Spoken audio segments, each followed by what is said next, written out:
Kem delivery chill now sing Chechan in my bin Kai my Kaidagi happy Ningol Chakouba. Boy but a sen hyboco. You morning dreba my room tour of Turk. Will someone in them talk ba? Pazade, I beat a more. Congra, I am the soya right now. Come about. Booking yam, see yum jang at the gate. I probably later, but don't harm at the opening.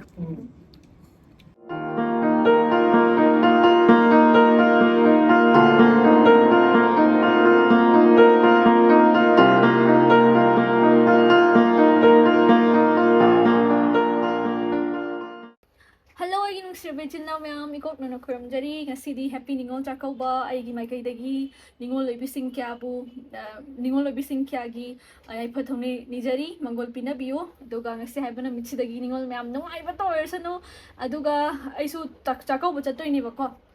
A quick papayaga, Mayaga, Steleba, a quick baggy, he put me never Mayamba. Aduna, ma'am, isolation ba, hore, Ado Seasonase, Narang.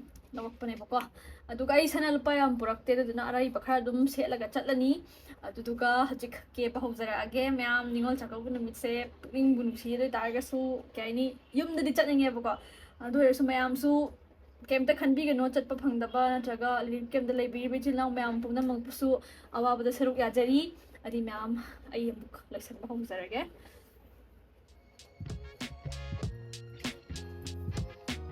I the foundation tay di bako ki bada season na gida bagina season na kani tay da bodo mina ke bira budi tay ba aduga aina ke jera gadi tay de se hap is so nice thuga ya sabak hap expert na te koi dikki use tum pangki da ki ba ki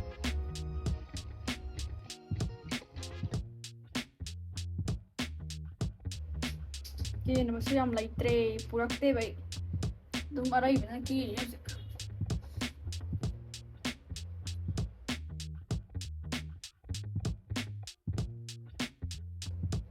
ai na mingjen manung changna ki jigi in hara mi ku da bai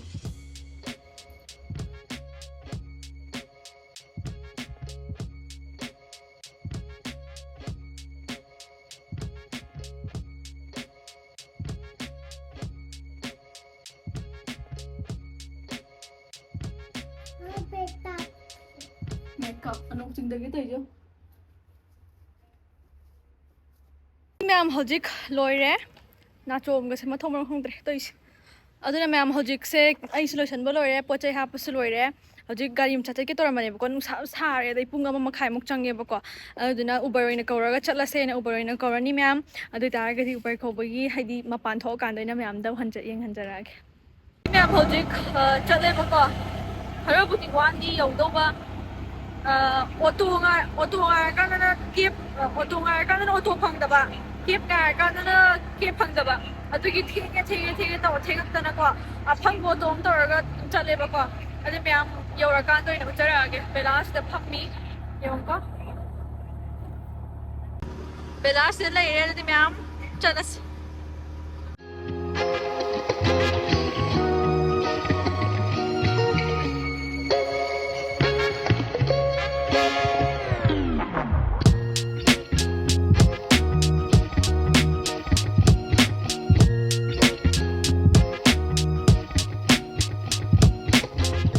adi ma'am hojik yaure fi nung hong do khi ba ko ta de adi ma'am hojik fi hong do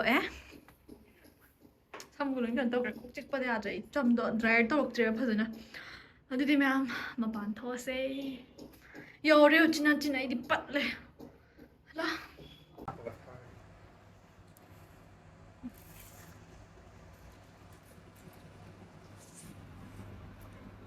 ma'am hojik yaure hojik ren chakram dai da mu chara age bela sta kanna kano chari smiley chari bela hi ma'am am toro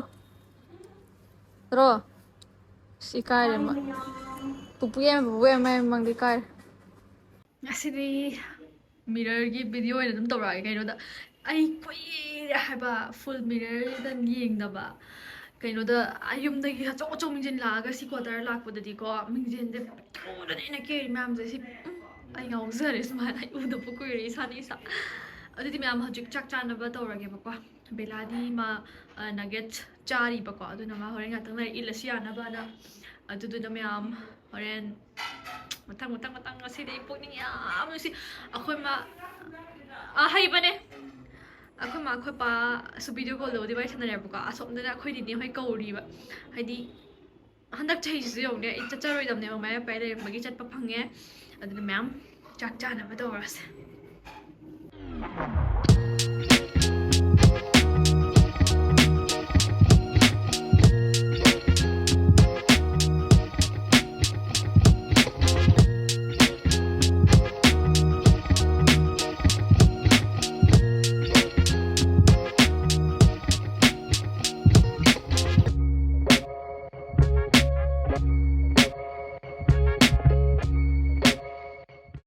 ma'am चाबा हौजरगे लोइमक चारी लोइमक चानरी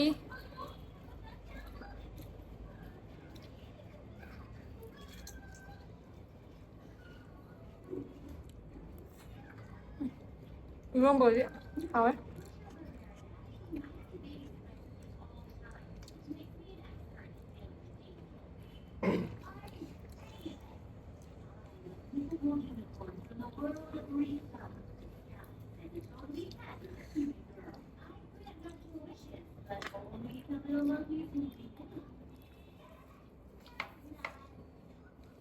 Bilangnya nggak sani nggak hero ko.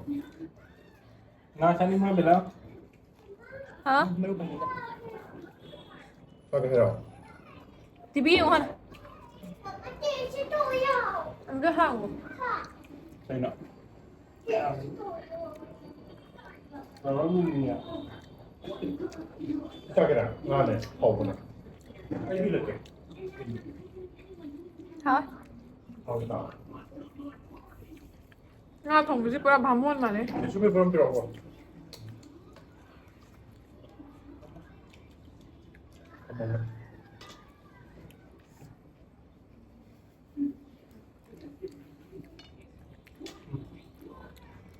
Này bây giờ nó ngoài mình tập bấm thì đây phục vụ bốc làm tập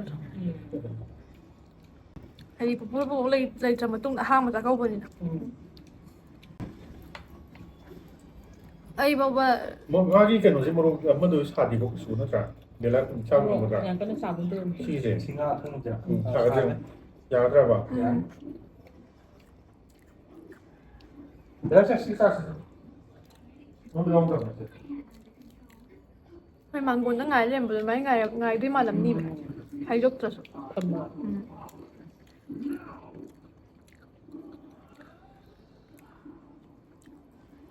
hào đấy là mình ra Oh, bro.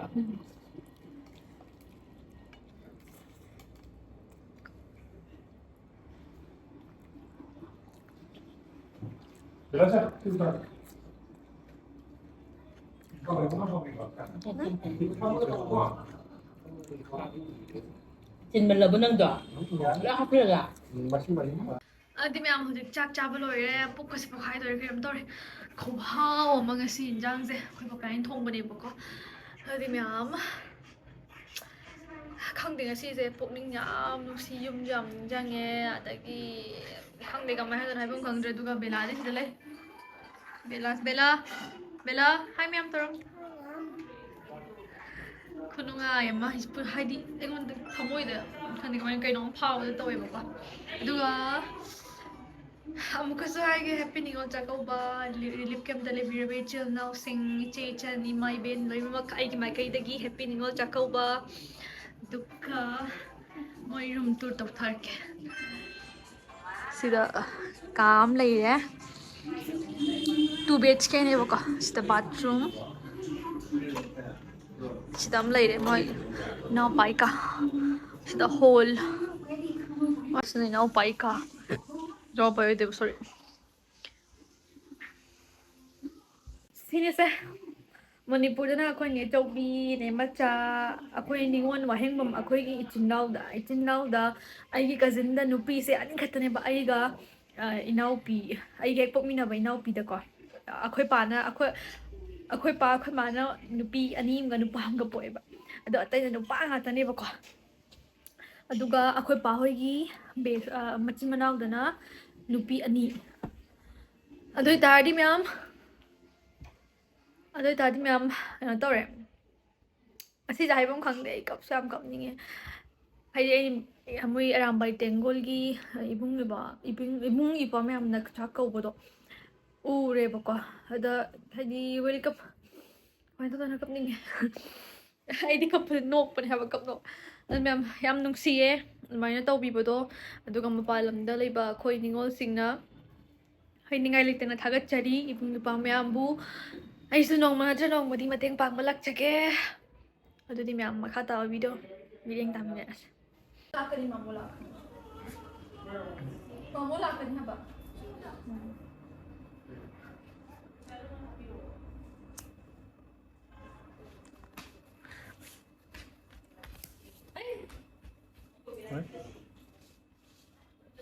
ꯅꯪ ꯈꯨꯅꯥ ꯐꯔꯕ ꯍꯥꯏꯈ꯭ꯔꯣꯗꯩ ꯃꯌꯥꯝ ꯑꯩ ꯈꯨꯅꯥ ꯐꯔꯦ ꯍꯥꯏꯌꯣ ꯑꯁ ꯀꯩꯅꯣ ꯃꯥꯅ ꯉꯥꯡꯉꯤꯕ ꯑꯗꯨ ꯃꯌꯥꯝ ꯍꯧꯖꯤꯛ ꯍꯟꯗꯛꯀꯤꯅ ꯇꯧꯗꯣꯔꯦ ꯈ꯭ꯋꯥꯏꯗꯒꯤ ꯅꯨꯡꯁꯤꯕ ꯇꯥꯡꯀꯛ ꯁꯤꯒꯤ ꯃꯃꯥꯡꯗ ꯅꯪ ꯁꯦꯟꯗꯜ ꯂꯧꯊꯣꯛ ꯏꯆꯦꯒꯤꯁꯦ ꯑꯩꯈꯣꯏꯗꯤ ꯃꯨꯛꯕꯥꯡ ꯇꯧꯔꯕꯅꯤꯅ ꯑꯩꯈꯣꯏ ꯐꯤ ꯉꯥꯛꯇ ꯑꯣꯏꯅ ꯇꯧꯔꯦꯀꯣ ꯁꯣꯝꯗ ꯑꯋꯥꯡꯕ ꯂꯥꯛꯑꯣ ꯁꯣꯝ ꯂꯥꯛꯑꯣ ꯆꯤꯆꯦꯒꯤ ꯍꯥꯟ ꯇꯧ ꯆꯤꯆꯦꯗ ꯈꯣꯏꯔꯝꯃꯣ ꯐꯖꯅ ꯈꯣꯏꯔꯝꯃꯣ ꯐꯖꯅ ꯃꯤ ꯇꯧꯔꯣ ꯃꯤ ꯇꯧꯔꯣ ꯆꯤꯆꯦꯗ ꯈꯣꯏꯔꯝꯃꯣ ꯆꯤꯆꯦꯅ ꯕꯣꯔ ꯄꯤꯔꯛꯑꯅꯤ ꯆꯤꯆꯦꯈꯣꯏꯔꯝꯃꯣ just bow down Go down and then and ꯃꯌꯥꯝ then ꯈꯨꯗꯤꯡꯒꯤ ꯂꯥꯏꯔꯤꯛ ꯍꯩꯕ ꯑꯆꯧꯕ ꯑꯣꯏꯕ ꯑꯐꯕ ꯅꯨꯄꯤ ꯊꯤꯕ ꯍꯩꯕ ꯃꯃꯥ ꯃꯄꯥꯒꯤ ꯁꯦꯕꯥ ꯇꯧꯕ ꯑꯐꯕꯗꯣ ꯑꯣꯏꯔꯣ ꯅꯪꯅ ꯍꯥꯟꯅ ꯍꯥꯏꯕꯤꯔꯣ ꯃꯊꯪꯗꯤ ꯆꯥꯎ ꯇꯧꯗꯣꯏꯅꯤꯁꯦ ꯁꯦ ꯕꯦꯂꯥꯒꯤ ꯁꯤꯅ Belagi sino to? Bella Tengo Bella? Las famille mo. Che. Nangi Mamonio. Piro thank you Ngau sang na sa ikai ma sa Pero mo mamo to joy to non nahi Look at this. joy to sa mamo ikai Dito, sabi ko ni. Huwag sa sabi kami. Kasi pumunta na nagyari. 그 그만두면 저런이 꼬이 보래 마무리 해봐세 이제 마찬가지지 해는 건보고 나도 이따가 나서 나사는 비자가 나 날래서 그다음 흘러고 뭐라 먹나 라 어이 뭐 나와 선네 야래 선다리 마 nâng cái đầu qua lên lên chỗ 수마 전에 했습니다 à được ạ 수마이 잠깐 cái gì mà đi à rồi tôi lên để 여기 뭐야? 러시아 이거는 어떤 거잖아. 하나 이랑 나 유크레인 그거 그거는 콜라미 파워. 어떤 마요 나오. 미마. 걔 이마 팀 자 살아봐. 소모토 나가자 예. 하리. 나랑 카드 왔다 tahan ka dun lang Sa press release ako sa tahan ka ko dia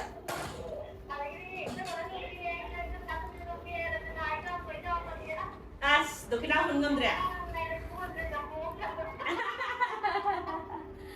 Yang pare kay nga sa ibang gi.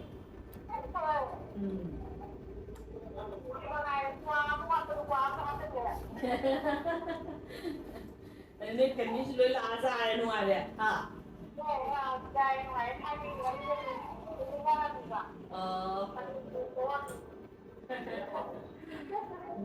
Mani jap tu tu. Sai kau tu. Kau ni nanti di cang ayau dre nga siam yau dre dah nga tu kau mah. No. Mereka lam tahu le, roll le, jam tu lam put le, pakong ngau le. Uti macam tu.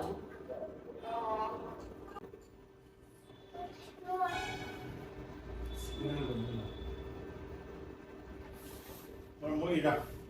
Sampai kalau last akhir bar. आखिरी बार वो pump करता है अच्छा वो करने बार-बार pump करता है Để hồi xin con biết à? Anh thì bia game ạ.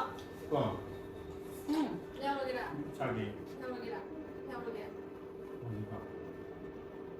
mana mau kerja अभी काम वो बड़ा kan दशा होने वो कम ही Sampai kue bisa tuh ini saya udah tahu. Mama ni tetap, mama ni tetap.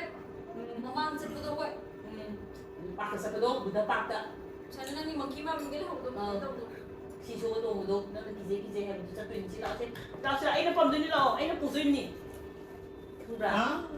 Anh nó phụ gì nhỉ. ada di ni kon Aku sempat tu Đây deh. đâu là sẽ quay lại. Lúc này à? Cái nó rùa cha bao giờ lúc này hay rùa. Kalau lebih. Baru này rồi tụi nó cái rồi. Poster aja poster. Thì làm gì à?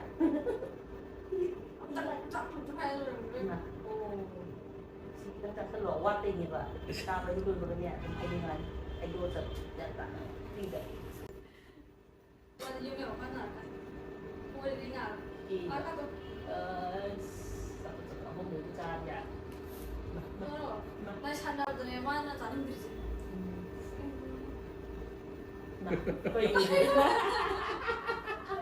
No, kayak tu emang. Mấy anh sudah xuất ngoại ở trên đâu vậy? Cho nó không biết là không mà muốn lấy quay đâu không? Phải là quần hay là không? Hôn chân đi. Tôi biết đâu vậy? 폰 사냥도 할 수 있어 어머는 폰 사냥도 할 수 있어 내 뻥해요 어머도 써 폰 사냥도 내 뻥을 해 Để làm gì? Nó không mắc tàu rồi. Mà muốn tàu mà muốn tàu rồi không? Mà mua mùng cơ mà mua mùng mình nó cái nào cái gì mà? Cái nào cái gì mà? Mà mua mùng cơ mà mua xin mà mua cái nào cái gì? Dono, nè. Agak sadar ya. Mà mua cái xin không chéo đâu nè. Thôi không mà mua được. ꯑꯗꯨꯗꯤ ꯃꯌꯥꯝ ꯍꯧꯖꯤꯛ ꯄꯣꯊꯥꯅꯔꯤꯕꯀꯣ ꯕꯦꯂꯥ ꯁꯣꯝꯗ ꯃꯄꯨ ꯃꯕꯣꯛꯀ ꯁꯥꯟꯅꯔꯤ ꯑꯩ ꯁꯤꯗ ꯄꯣꯊꯥꯔꯝꯃꯤꯅꯦ ꯑꯩꯁꯨ reels ꯑꯃꯅꯤ ꯅꯝꯊꯣꯛꯄ ꯐꯨꯜ ꯃꯦꯀꯞ ꯍꯥꯏꯗꯤ ꯁꯥꯏꯅꯒ ꯆꯠꯇꯕ ꯀꯨꯏꯔꯦꯕꯀꯣ ꯃꯌꯥꯝ ꯑꯩ ꯉꯁꯤ ꯀꯃꯦꯟꯇ ꯍꯥꯏꯕꯤꯔꯝꯃꯣ ꯐꯖꯩ ꯐꯖꯗꯦ ꯍꯥꯏꯕꯤꯔꯝꯃꯣ ꯈꯪꯕ꯭ꯔꯥ ꯍꯥꯏꯔꯝꯗꯕꯁꯨ ꯌꯥꯔꯣꯏ ꯅꯣꯏ ꯈꯪꯉꯕ ꯃꯌꯥꯝ ꯑꯗꯨ ꯑꯣꯏꯇꯥꯔꯒꯗꯤ ꯉꯁꯤꯒꯤ ꯅꯨꯃꯤꯠꯁꯦ ꯈ꯭ꯋꯥꯏꯗꯒꯤ ꯅꯤꯡꯉꯣꯜ ꯁꯤꯡꯅ ꯅꯨꯡꯉꯥꯏꯕ ꯅꯨꯃꯤꯠꯅꯦꯕꯀꯣ ꯑꯗ ꯑꯩꯁꯨ ꯅꯨꯡꯉꯥꯏꯕ ꯍꯥꯏꯗꯤ ꯌꯥꯎꯖꯔꯣꯏꯗꯕꯅꯦꯕꯀꯣ ꯑꯗꯣ ꯂꯥꯏꯅ ꯆꯥꯟꯕꯤꯗꯅ ꯆꯥꯛꯀꯧꯕ ꯅꯨꯃꯤꯠꯇꯣ ꯆꯥꯛꯀꯧꯕ ꯆꯠꯄ ꯐꯪꯉꯦ ꯍꯥꯏꯗꯤ ꯃꯌꯥꯝ ꯃꯊꯪ ꯆꯍꯤꯗꯗꯤ ꯃꯅꯤꯄꯨꯔꯗ ꯁꯣꯏꯗꯅ ꯌꯥꯎꯅꯕ ꯇꯧꯖꯒꯦ ꯆꯥꯛꯀꯧꯕ ꯑꯗꯨꯒ ꯉꯁꯤꯒꯤ ꯚꯤꯗꯤꯑꯣꯁꯦ ꯍꯥꯏꯗꯤ ꯃꯌꯥꯝꯅ ꯅꯨꯡꯉꯥꯏꯕꯤꯗ꯭ꯔꯒꯁꯨ ꯅꯤꯡꯉꯣꯜꯁꯤꯡꯒꯤ ꯅꯨꯃꯤꯠꯅꯤꯅ ꯌꯦꯡꯕꯤꯗꯕ ꯌꯥꯗꯦ ꯁꯣꯏꯗꯅ ꯆꯪꯉꯒ ꯌꯦꯡꯕꯤꯔꯣ ꯑꯗꯨꯗꯤ ꯃꯌꯥꯝ ꯃꯈꯥ ꯇꯥꯕ video ꯌꯦꯡꯃꯤꯟꯅꯔꯁꯦ He's doing work with his hands. He's a proven top star again. But tonight, he finally gets an opportunity to show against the highest level of competition. Chắc bây giờ đi việc ngoài đi bằng phải là cô đấy. Để cho nó thêm đã. Bây giờ đi lại không có đi. Cho nó ra. Chắc tôi nói không được. Không đi à? Không có đi à? Bye bye. ꯌꯨꯝꯗ ꯍꯟꯗꯣꯔꯦ ꯀꯦꯞ ꯂꯥꯛꯑꯦꯕꯀꯣ ꯍꯥꯟꯅ book ꯇꯧꯁꯜꯂ ꯊꯝꯈ꯭ꯔꯕꯅꯤ ꯉꯁꯥꯏꯒꯤ ꯐꯤꯕꯝꯗꯣ ꯇꯧꯗꯅꯕ ꯑꯗꯨꯗꯤ ꯃꯌꯥꯝ ꯆꯠꯂꯁꯦ ꯑꯗꯨꯗꯤ ꯃꯌꯥꯝ ꯍꯧꯖꯤꯛ ꯇꯣꯡꯉꯦ ꯀꯦꯞ ꯕꯦꯂꯥꯁꯦꯀꯣ ꯕꯣꯕꯣꯛ ꯂꯥꯛꯇꯦ ꯀꯞꯄꯤꯅꯦ ꯀꯣꯏꯕ ꯆꯠꯁꯦꯅ ꯍꯥꯏꯕꯀꯣ ꯌꯨꯝ ꯍꯟꯅꯤꯡꯗ꯭ꯔꯦꯕ ꯃꯥ ꯀꯞꯄꯤꯁꯨ ꯑꯌꯣ ꯃꯃꯥꯡꯗ ꯁꯤ ꯆꯠꯂꯤꯁꯤꯗꯤ ꯆꯠꯂꯤꯁꯤꯗꯤ ꯅꯣ ꯑꯗꯨꯃꯥꯏꯅ ꯇꯧꯒꯅꯣ Đây mẹ hꯧꯖꯤꯛ yum halle.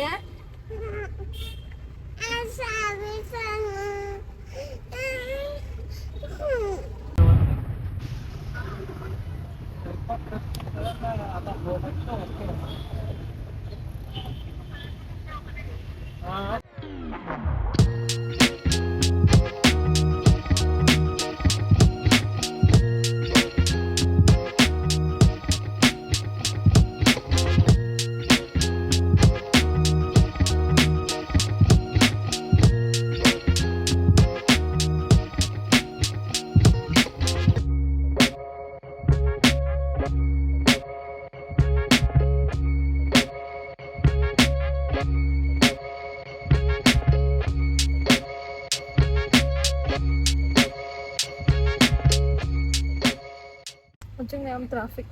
Jam or level at tunne. Is make up tumuram. Belaji. Mga kasi ito pa tayo. Yaw raktiyo sa latador. Yam. Kasi ang traffic yaw to.